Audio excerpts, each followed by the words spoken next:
ពូយើងត្រូវចាប់ដៃគ្នាសាងគ្រួសារចង់ឃើញពេលអូនស្រវឹងតែរកូនដូចកូនក្មេងរវីចង្កេះយ៉ាងនឹងឲ្យបងក៏ដល់រឿងផ្សេងអារម្មណ៍នេះក៏ទប់លេងចូលអង្គុយលេងនឹងចង់ពេង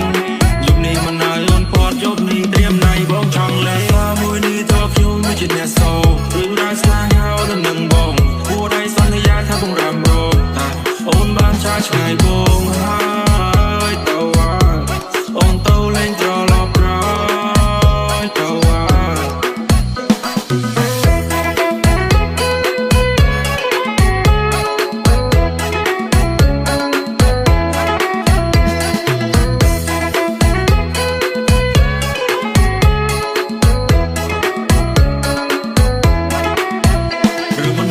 មួយទីតើខ្ញុំជាអ្នកសងរឿងរ៉ាវស្នេហាអូននឹងបងគួរតែសន្យាថាបងរំរងតែអូនបានចាឆ្ងាយបងហើយ